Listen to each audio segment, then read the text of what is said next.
काय सांगाल, आज या ठिकाणी आपण एक निदर्शने केलेले आहेत आणि कलेक्टर साहेबांना निवेदन दिलं, काय विषय होता?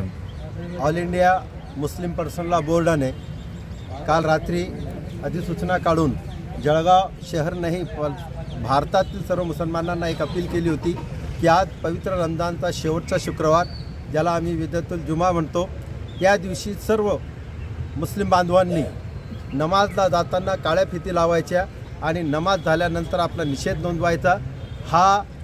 हे संपूर्ण भारतात करण्याचे त्यांचे आदेश होते.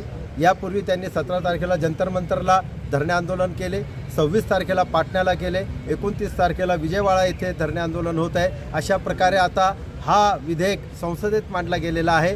ते संसदेत पास होऊ नये, त्यांनी मागे घ्यावा यासाठी हा एक प्रयत्न चालू आहे.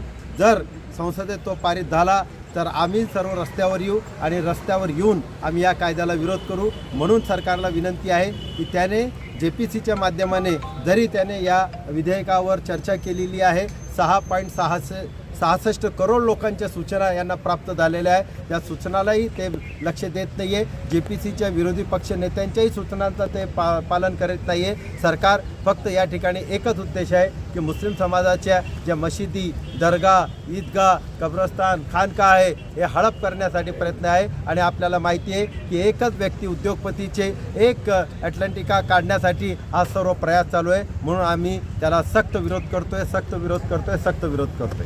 आज आपण निवेदन दिलेलं आहे. आज आम्ही जळगाव शहरातील व जिल्ह्यातील संपूर्ण ठिकाणी प्रत्येक मशिदीचे आज प्रतिनिधी या ठिकाणी आलेले आहेत. जळगाव शहर व जिल्ह्यातील आम्ही 175 मशिदीचे सुमारे 55,000 लोकांनी एक ठराव पारित केला सर्व मशिदीमध्ये की आम्ही 2024च्या वक्फ अमेंडमेंट बिलचा विरोध करीत आहोत. आणि तो ठराव घेऊन आज आम्ही मान्य जिल्हाधिकाऱ्यांच्या मार्फत महामहिम राष्ट्रपतींना हे निवेदन सादर करीत आहोत.